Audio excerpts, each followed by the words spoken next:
For this daily drawing exercise, we're drawing the Australian parrot, the galah. Australia has 56 different species of parrots. Only 5 of them are found elsewhere. Galahs are some of my favourites. They're pretty much a ground-dwelling parrot, and they seem to exclusively live on grass seeds and such things. So you often find them on the ground. To be called a galah, however, is not a compliment, although it's a common thing in Australia. They're apparently not the brightest of birds, but I think they're beautiful, and they're very bold and cheeky, and you can usually get quite close to them when they're feeding in sometimes quite large flocks. So this specimen that I took on a different day, but also in our street, I thought made a good daily drawing. And look, when I drew this, birds aren't an overly familiar subject for me to draw, as much as I absolutely love them and have always looked at them with some intention. It's still different when you go to draw them. And there were quite a lot of lines here that were in the wrong place that made me think this drawing really wasn't worth completing. And I'm glad I did, because it gives me another drawing where I can point out that it's worth persevering through the marks that we make that aren't quite in the right place. That so often we can bind them into our drawing fairly securely with marks that are in the right place. So I'll try and point a few of those out as well. I started with the head, not the wing, as was the case in the last bird I drew, also in this 10-minute drawing series. And this bird took me about 14 minutes to do in real time. So again, you've got the first 10 minutes in real time, and then we go to double time. So you can use the cog icon. Someone referred during one of the, I think it was during one of my live sessions, or maybe it was in a comment elsewhere, about the ugly phase of a drawing, where we've put enough marks on the paper to have some sort of effect, but not enough to create the overall effect that we're wanting. And our picture just looks awkward, ugly. And I think that's the stage I'm at now with that hatching under the bird's chin. Now you can see I mess up there. I've made a nice mess there of where the pink feathering stops. I couldn't decide what I was doing and got a bit confused. Plus, with this line work, it looks pretty awkward now with the hatching I'm doing. I don't get the first hatching lines always in the right angle either. And sometimes I'm not even sure what angle I'm trying to put them in, which is usually a sign don't start drawing yet. And I'm just thinking, oh, this looks crazy. You know, it looks like it's some sort of weird bird. It's meant to only be a pink colour, a deep pink. It's going to look like it's a zebra bird. All sorts of thoughts like this are going through my mind at the moment. It looks really heavy-handed, and why didn't I use a finer pen for the hatching and all of this? But can I say at the end, I'm happy with how the drawing looks. Despite all these hesitations, I think part of the reason I kept doing the hatching at this stage was I kept thinking, oh, I have to be able to make it look better. It looks so terrible with that little bit of hatching under the chin. So now I start to do more of the neck. And you can see that I realised I've made another mistake. Look, I had the line too low, which had the effect of giving the bird a longer neck than it really has. So now I'm thinking, oh, look at that line there. Oh, I should just start again. What's the point of finishing? It's not going to be right. Oh, look, looks terrible. How can I hide that? I put another line over the top of it. That didn't make it look any better. And I'm thinking, oh gosh, this is just, talk about the ugly stage. This is just so ugly. It's, you know. However, I'm thinking I might as well keep drawing for another 5 minutes. And now I'm trying to find this wing and work out how far down to take it to keep all the proportions in place, to get the roundness. Yes, I didn't quite make the belly quite round enough, so there's another black line in the wrong place. Can I hide that with the hatching? I don't know. So here's more hatching. That is to represent the local colour. the actual colour rather than shade or shadow, which is this deep pink, which is actually a significantly darker value than the very pale grey that we have. So I have been able to hide that extra belly line in the hatching. So that might work a bit in my favour, but what's going to happen with the wing where I don't have all this dark hatching? I'm not even sure whether I'll have any hatching at all in the wing. So now I've got the leg, and it's pink, so I need to hatch the leg as well. Now I haven't done that blade of grass that's sticking up, which I kind of wish I had, because it I think would have given a nice sense of depth of bringing the foreground just forward a little bit, but never mind, a bit late for that now. I haven't really thought about the grass yet. I've been so tense about the bird. And I think because I really like these birds so much, it's going to be a bit more disappointing if I can't do justice to it.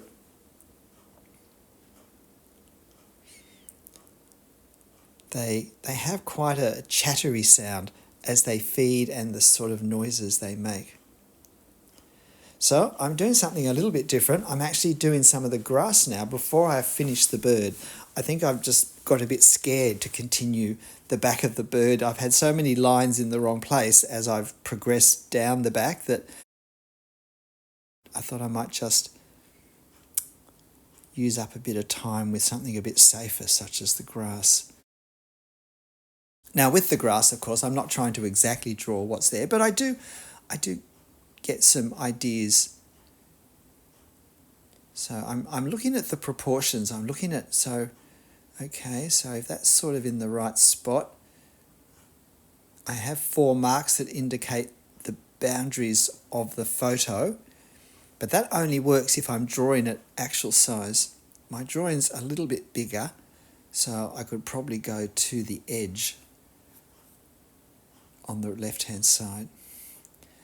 I do this and straight away think, no, it's not long enough. I've ruined it again. Look at that.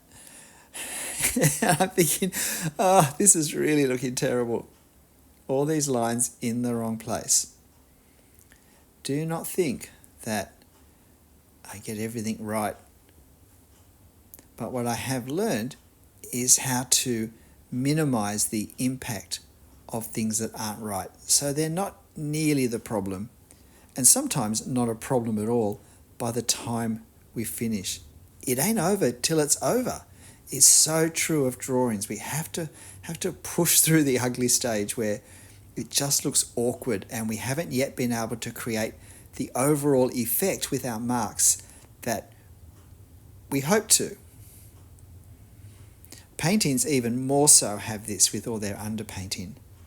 I used to find that very difficult at the beginning of an oil painting when I was in my painting years. But eventually I learned it was just part of the process and not to get so uptight. And so getting lines that aren't quite in the right place when we draw freehand in ink is part of the process. And then part of the process is learning how we overcome how they look. And we only get that practice doing that. We only develop those skills when we persevere. We don't get them if we give up halfway through, or we start again and only keep progressing if everything works out the second time. So now I'm trying to put some form into this wing. Now overall, visually at a glance, this wing has a much lighter effect. There are very few value differences in any part of it. And so I'm trying to reflect that, keep it nice and light, but there are some hatching shadows down the bottom there. And there's some hatching in these tail feathers for the darker grey feathers that we have there. And then there's a bit of very dark hatching for the underside shade of the other wing, which is folded over the top partly.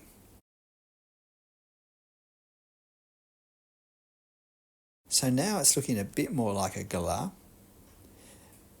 I was just looking at that thinking, the top of his head isn't quite round enough and it should just pop up slightly higher, the bird's head. It's a little bit flattened, and this is where I made the very wise decision. Some things we just leave, and if we ever draw another galah, we'll be a little more alert to the fullness of the roundness on the top of the head. So I'm glad you saw me hover my pen there, which was while I was working out, is that what I'm going to do? Now, I'm sure we must be in double time now. I missed the transition point, I'm afraid. But you can see me doing light hatching to create the light grey value of the wings. And I also want it to be in some contrast to the top of the head, which is lighter again. It's not white, but it's closer to white. Now actually we've just bumped into double time.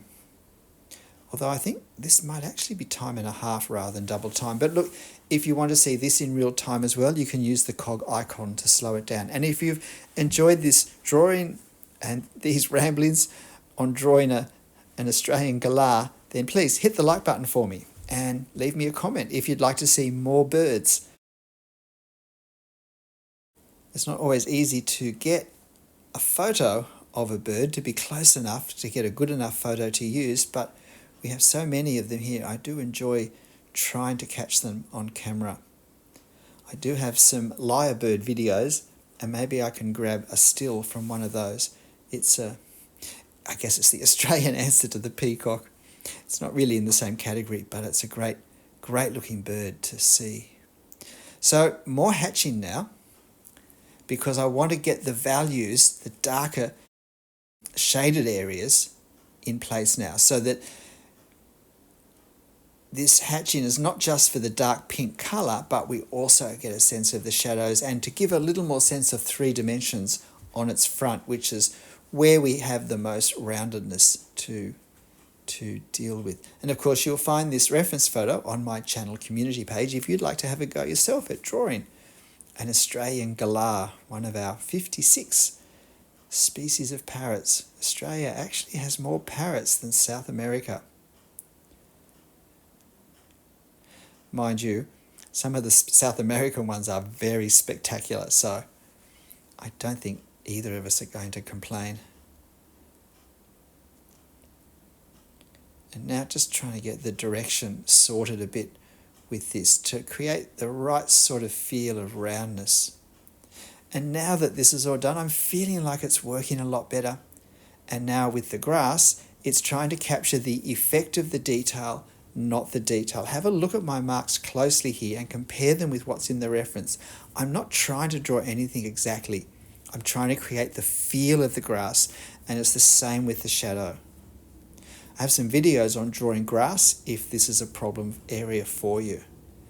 It's the sort of thing that's really worth working hard at different scales. This is grass much closer up than I would normally draw it in a scene, and so therefore it's the same principle, but a bit of a different effect. I have a playlist on drawing the effect of detail that grass is on. I also have a playlist on drawing foliage and trees and all things to do with leaves and grass and whatnot, which also has a lot of videos that deal with this effect with those subject matters.